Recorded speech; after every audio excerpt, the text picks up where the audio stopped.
Welcome to the latest Master AlphaGo Master, whatever we're calling it. I think it has a first and last name now. It has a first and last name, Yeah, Master AlphaGo. yeah. All right, I'm Chris Garlock, American Go E-Journal. With me, Michael Redmond, 9-Dom Professional. Welcome. Happy to be here.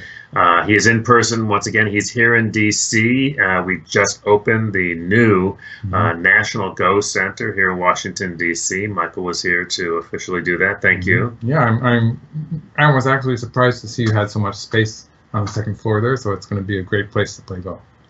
Come on by if you're in town. It's going to be open. Check the website, nationalgocenter.org. So we appreciate that, and we just thought we'd grab this opportunity while he's in town to record some extra Master AlphaGo commentary. Yes. So thank you for doing that. We've been working him very hard. You're going to be glad to get back on a plane and go home and get some I'll rest. sleep on the plane. Yeah. So we have another Master AlphaGo game. What have we got here? Well, in this game, it's a game against Jiang Weijie, and in this game, we're going to see two new Josekis, you might say. They're not exactly new. They're moves that were, or variations that were not really considered to be very good. And actually, it's interesting because both of them, people still sort of doubt them. But of course, Master played them and won. So how does that happen? That's what I'm going to get into. All right, let's take a look at it. And so Master has white. Generally, Master plays slightly more interesting game with white, basically because the opponent has the initiative, and so it seems that it has to be more inventive. Like it has a few patterns that it likes to play with black, and they can be sort of identified with white. Since Master does try to avoid really complicated Joseki, and when Master sometimes does play like it did play Nadare once, that's the avalanche Joseki, and it played one of the complicated variations, and it played a new move, and I was really excited because wow, Master's played a new move. This must be something special. It turned out it wasn't very good. Like that was one of the games in which you could actually find a position where it looked like Master was behind. Wow. Well, that changed pretty soon. I'm sure. Yeah. So we see usually that Master avoids complicated variations. Like against this high Kakari, it's a very high possibility that White's going to play this attachment beneath every time and just take the corner territory. So the question is what Master does when Black plays for the avalanche Joseki, and this is sort of characteristic. It's this move or this variation is shown up in Master's game. A few of Master's games, so it could be called a Master Joseki. It has been around. Like there were some players who would be playing something like this at about this point, and this is a move that I just don't really like. It's a because of course Black can push through, so White's going to be split in two, but we'll be able to live in the corner. It's a very greedy move, trying to play on all sides at once, and I'm not really thinking that it's supposed to work. But I won't go into that because Master doesn't do anything like that. Master just plays very simply. And what is important is that Master, while it plays these simple variations, it always almost manages to take Sente. Of course. So taking Sente is a very big factor here. Like it might be taking a local loss. Most professionals consider this variation to be good for Black. It's not as if it's non-existent. It's been there before.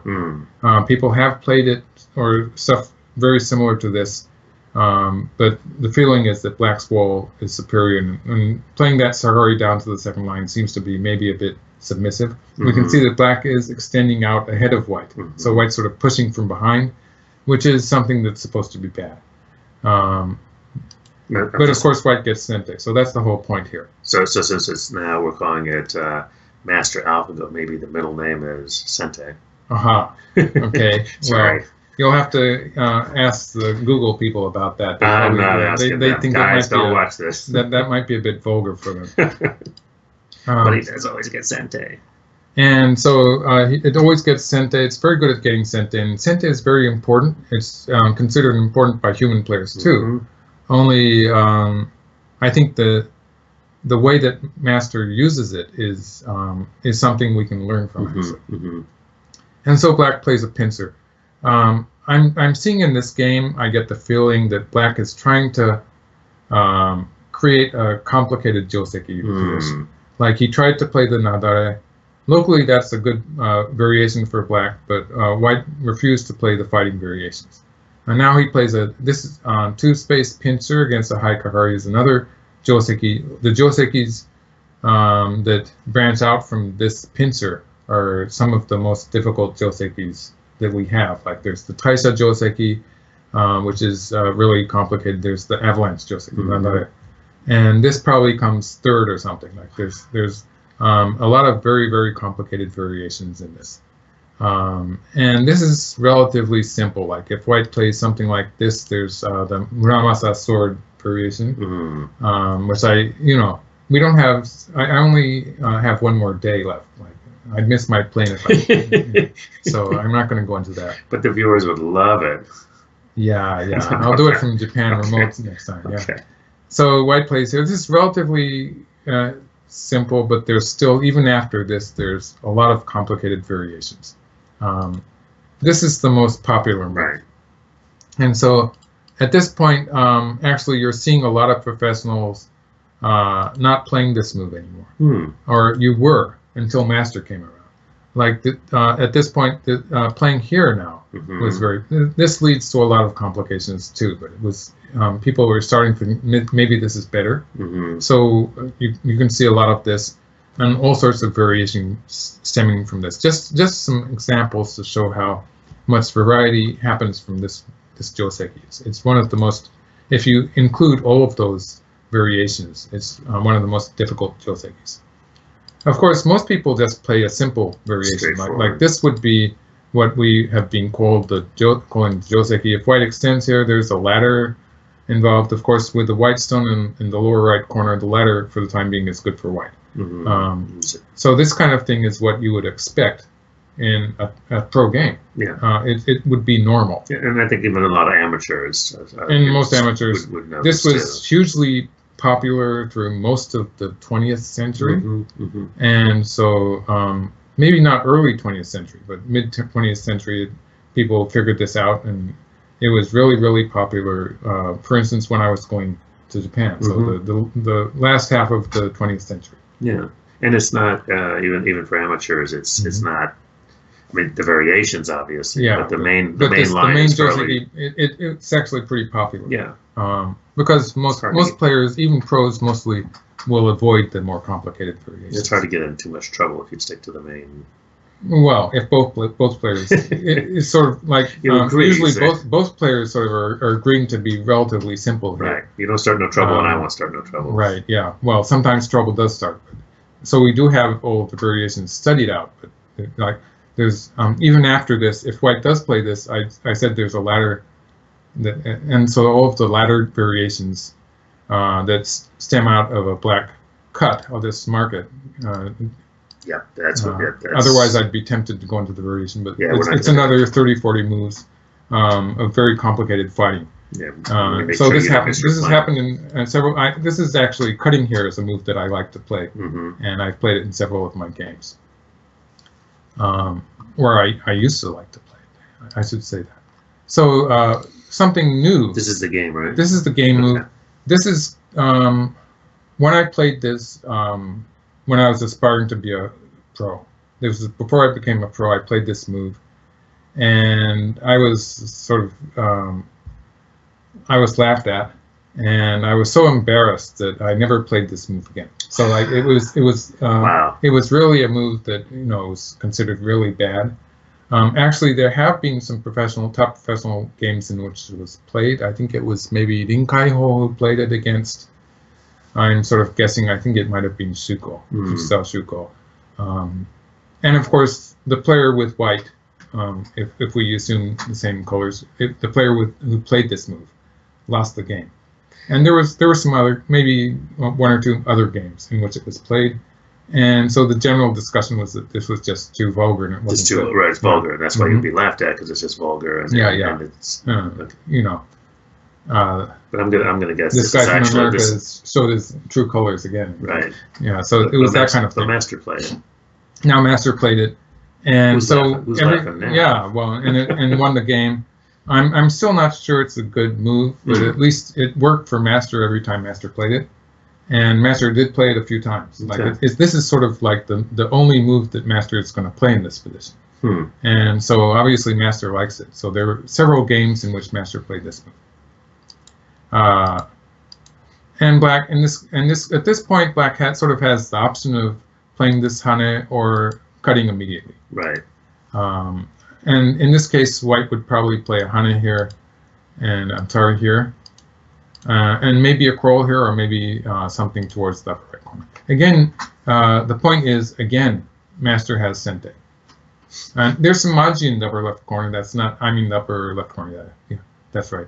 There is some maji there, and it's not completely white's territory. Those of you who are looking at all of the videos we make, maybe not one of my videos, but I'm pretty sure this game was, there was a game like this that was in one of the videos. So it should be able to, or maybe I'm going to do it. I just have that impression that it was in the videos. Right. So you might find this in some of the master games. Or at the very least, you'll be finding them in the SDF files that are published. So that's another joseki sort of. So there's these two the cutting here and playing the game that was played in the game variation.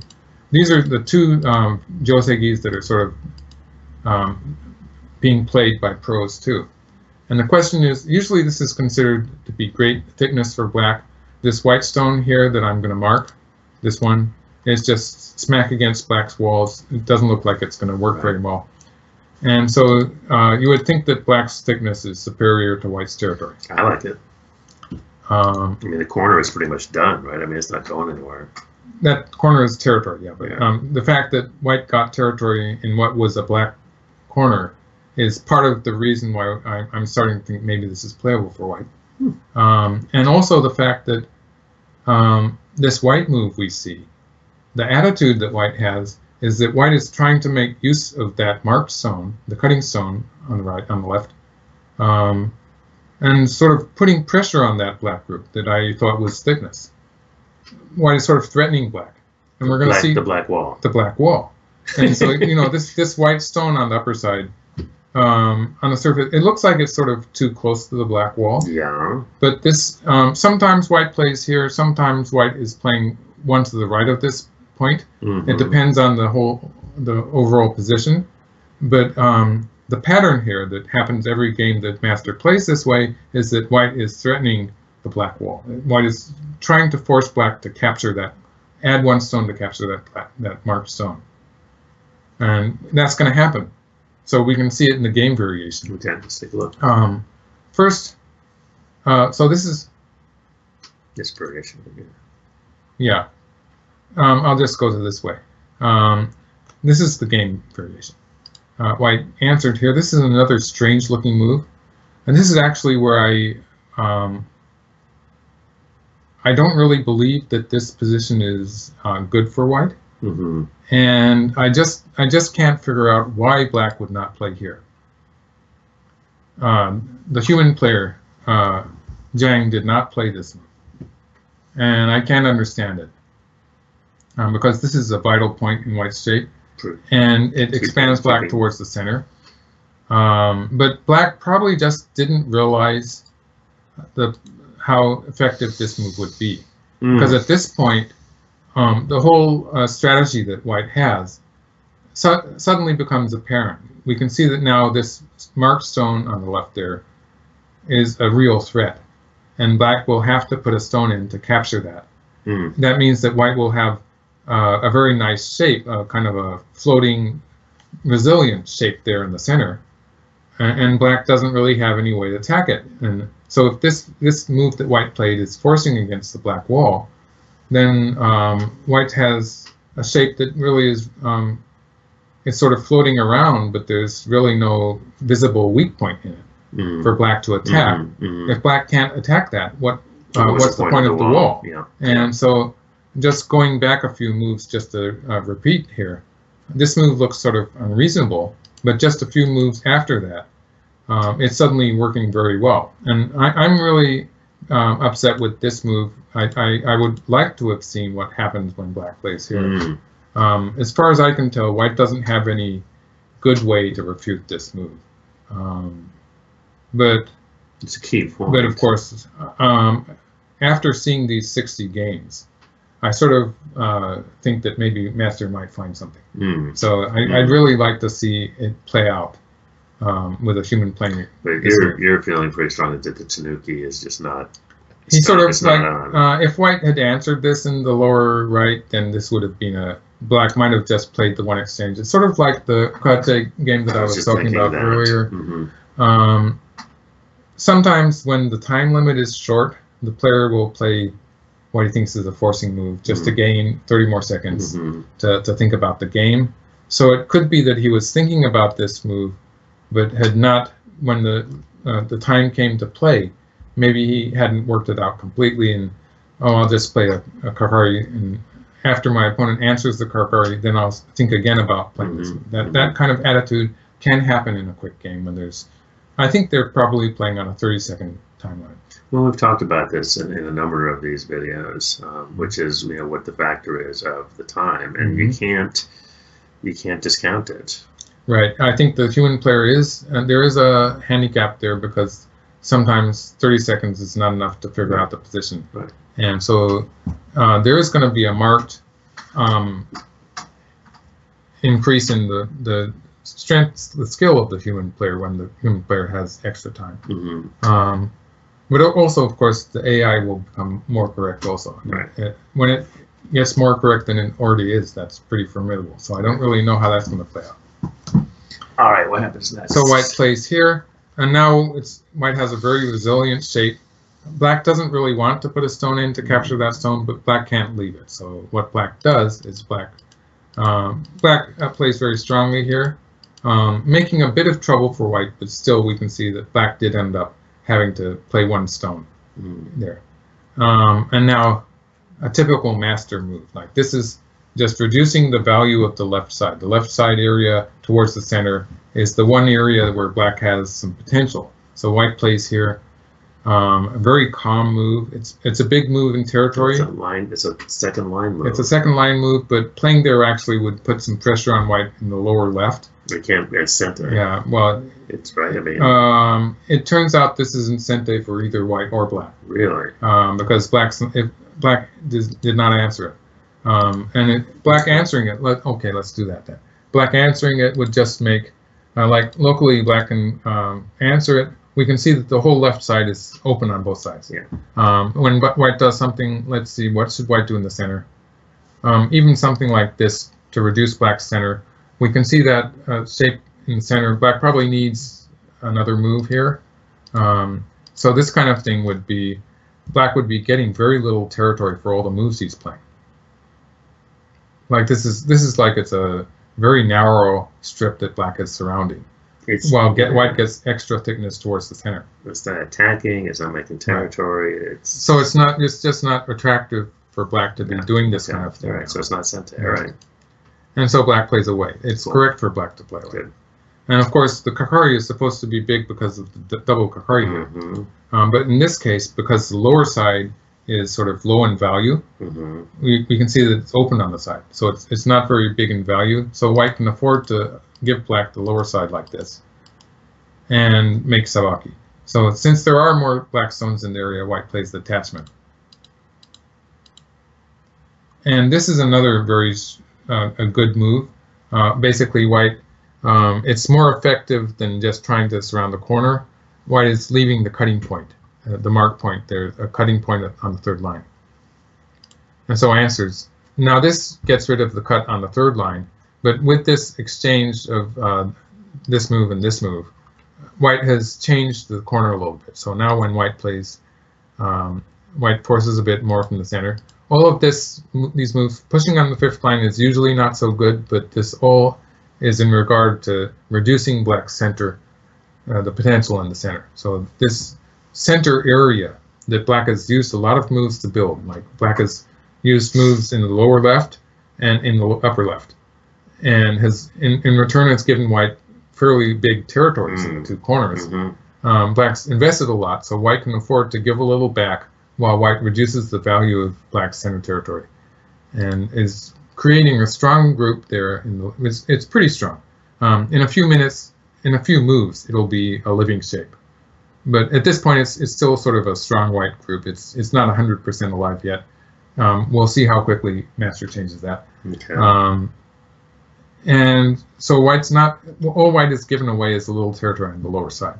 So that's sort of the game moves here are kind of the explanation. They sort of explain why black's approach to the lower right corner was small, and the double Kakari also was not so effective in this particular game position. So now white's cornerstones are alive. Right. So being alive it means that white can now concentrate on reducing the right side. He doesn't have to worry about the lower right corner. And so this is black has to play something because there's a cutting point on the third line. So black plays here, and now this is something really interesting that happens because white jumps into the 3-3 point. And you would think that if white jumps into the 3-3 point, he's going to make a life in the corner. But actually, that's only part of it, because the right side as a whole is actually pretty big. So white's going to be jumping back and forth from the corner to the right side. And it's going to be a bit confusing. So just to make the point here, white wants to see at this point which side black wants to cover on. Like if black covers on this side, now the right side becomes small because it's just open, it's not territory. So white can play away some big point. The jump, I chose the jump. Actually, A is also a big point. So white's going to play one of these big points. And white doesn't have to worry about the right side. It doesn't look like it's going to be any territory at all. So that's the reason that black does not play that side. But that would change, of course, if white runs away with these side stones. So white is probing first before escaping. And when black plays here, now you would sort of expect white to continue in the corner, right? Normally. So let's do that. You would expect white to make a life. Sure. But then when black plays something on the let's see, like where should black territory play? Playing here or maybe here. Something on the right side. This is going to be a black territory. This is actually pretty big. And you can see I chose two possible moves. I don't really know how black should play. Black would like to be playing a bit further towards the center to maybe put some pressure on white on the upper side. But maybe one of these two moves is the correct move. But we can see that the right side is looking like it's going to become a black territory, and that's pretty big. So white, it's really interesting that white jumped in here when white cannot actually follow up on that move to the end. And it actually works. It looks strange, but it works. Said incredulously. Yeah. Because getting two moves, obviously this move, it's already reducing the right side. So what black has to, just answering this on the right side would be giving white a huge kikashi. Right. Like if black plays here, this would be a position, going back to the 3-3 point, this would be a position where black would be wanting to play this stone. Oh, and then... Yeah. So white's played that first. Now it's sort of pointless for black to be playing here because the right side is really small now. So in this case, white would just be playing the slide here. Right. And it would be a huge, what we call a kikashi, a good exchange for white, to have black playing on the second line there. So black's sort of forced to capture the upper side, upper right corner. The two marked white stones are mochikomi. That means they're increasing the black territory. So there are negative moves for white locally, but the return white gets is that white is actually attacking now. Yeah. This black group on the right side is not alive locally. Big trouble. White's corner, as I said, it's a live shape. So black has to run out into the center, and while black is doing that, white is going to be running into the center with black. This is a very common technique, a running fight towards your opponent's territory. That's going to destroy the territory. Take me into your house. Just run in with the opponent. And this is kind of the ideal type of attack. Again, this is a tetsuji. Like people who know tetsuji will want to play this move, and you know, that's not the way.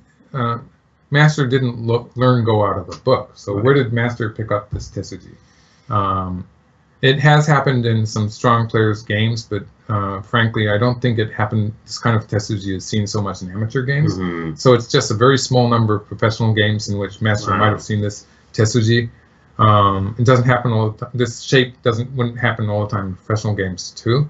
So the amount of data that it would start with to create a bias to play this move is relatively small. But you're feeling like it is creating its own moves. So maybe it's just finding this in this particular position, which is actually pretty impressive. Yeah. It's inventing all the Tesuji that took us thousands of years to find. So here white is sort of just putting pressure on black. Again, Master is trying to take Sente. And this is going to be Sente because now the corner group there's some Maji for white to live in the corner. So black plays some forcing moves, but has to add one stone here.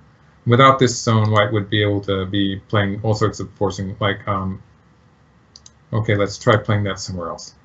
This would be a big move. White would be able to, let's see, what should white do? White has a lot of options here, but like pushing through,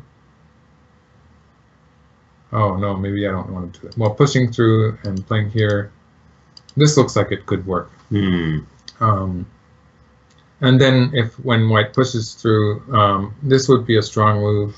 Right. But then white would play the Hanetsugi first. Yeah, this looks like it's going to work too, because it's going to be a semi between the cornerstones. And yeah, well, I could go on, but let's leave it there. So black adds a stone. Now white, this is this is the biggest territorial move, and like the difference between this move and a move here, this is also a very big move. The difference between these two moves is that this move, it's really cast. It's territory that you can count. Like if black had played this covering move, the whole side you can count 15, well, 18, 20 points there, just about. It might be more like 18 points, but it's a territory you can count. Whereas when white plays here, most of that is gone. Like there's almost an equal amount of white territory that is increased. So it's pretty close to 0. And so that's something more than 15 points in cast. Well, this move, well, it's okay. Black played a bit more in the center. But this move, although it's a big move, in order to realize the potential and make some territory there, black is going to be forced to follow white around for a bit. And so white's getting something out of it also. So this is why they say, well, yeah.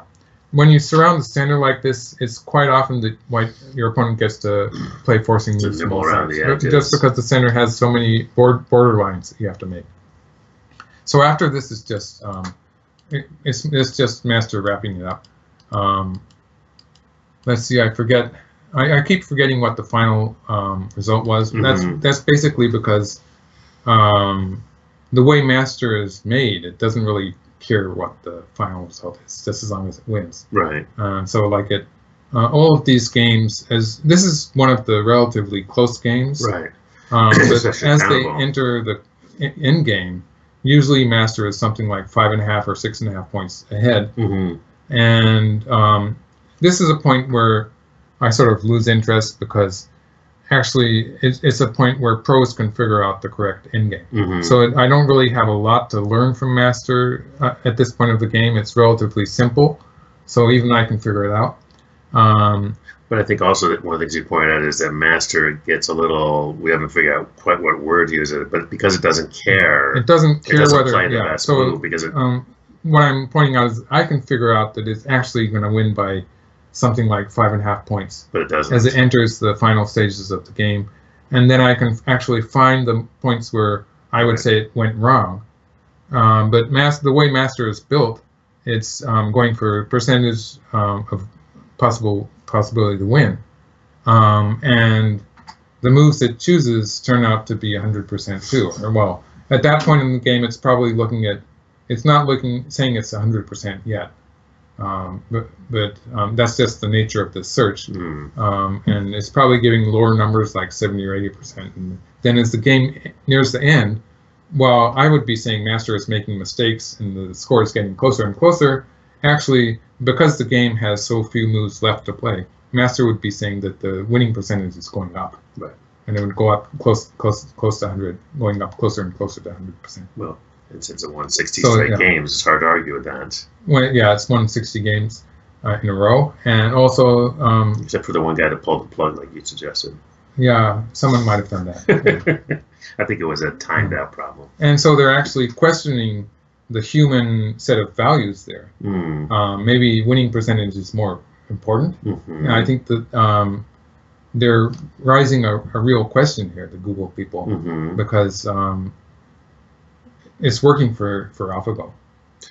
Well, there is some that factor to a certain degree in human games too. Like even when you know you're winning, you can play the simpler version and maybe give away a point or so. But humans don't like, even top pros who are very sure of their end game, do not like to go as close as Master did, because like anything less than 2 points, like a 1.5 point difference, that will, one mistake will lose that. You can lose 2 points with one minor end game mistake.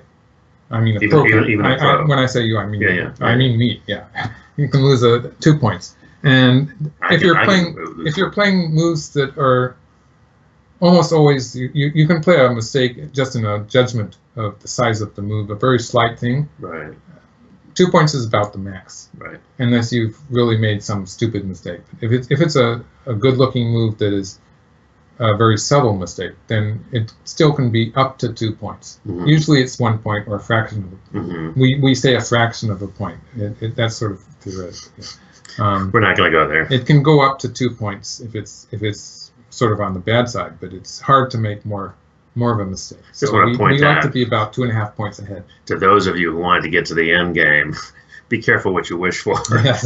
It's complicated, right? I mean, you spent, remember, it was like a year or two just working. I remember you were showing me your book of endgame problems. This is not a simple thing. It's just complicated. Well, reading it out is really tough. You have to be able to keep the game in your memory. Yeah. Or the position. Actually, with Go boards, we have the crutch that we can actually be watching looking at the board, and we can be imaging on top of it the moves we want. It's much more difficult to do what I was trying to do with those problems and just looking at the problem and then trying to do it all in my mind, which was very challenging and reading out a lot of moves. Do we know what the actual and I think it was one? You said it was White ended up winning by 1.5 points. So this is a. This is in the commentary.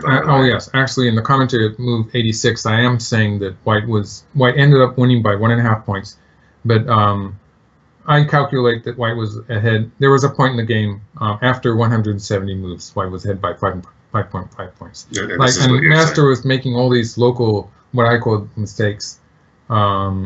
It got pretty complicated trying to figure out exactly how many points it should have won by. But so that was. You're saying 3 points. You're saying it gave away 3 points basically. 4 points. I'm saying it was about. There was a point in the game where it was ahead 5.5 points. Wow. And yeah. But it would seem that this would be a natural strength of Masters, that it can make those kind of and be confident. Whereas, and you're saying that even a pro might not be quite that confident. Well, that, and also I think that if that was something that they wanted to focus on, I think that the programmers could make AlphaGo play a perfect USA. Right. A perfect That would be something they'll have to ask the guys who see in China. But they don't think there's a high. That's not how they think of. That's not their pattern for winning. That's not. They don't feel that that's something. And also, I would also like to mention that compared to AlphaGo, the point where Master starts playing these sort of slack moves has moved back to a very late part of the game.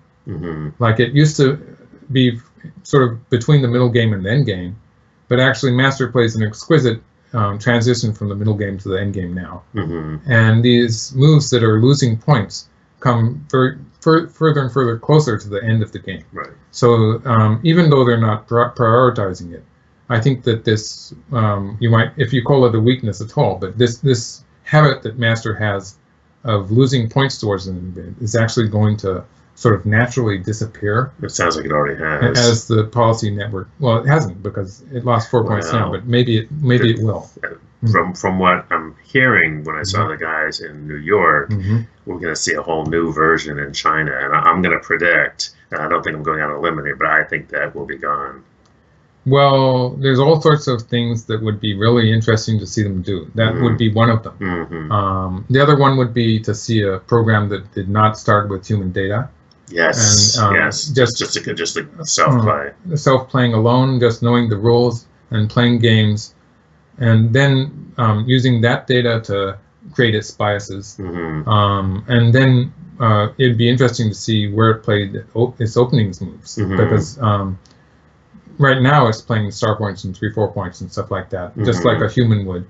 And there's the possibility that that has come from a bias of looking at human games, because human games are almost 100% like that. Right. So what if it started on its own? Maybe it would find some completely different opening point, which would be really interesting. It'd be interesting even if it was playing the same moves as humans. So I have to do my job and jump in here. Save your voice. Okay. Also, we didn't talk about this earlier in this video, although we talked about it in another one that we did, but Andy Oken, president of the American Go Association, is also here, and brought a very nice bottle of 1977 Dow's vintage port that I think you may have earned at this point. And so we need to decant that and get to it. So with that, we're going to say thank you very much, Michael Redmond. Thank you. For another great Redmond review commentary. I hope you enjoy this. Certainly let us know about it in the comments. Again, come visit the new National Go Center that Michael helped to open just a few days ago here in Washington, D.C. And thank you all very much for watching. Take care.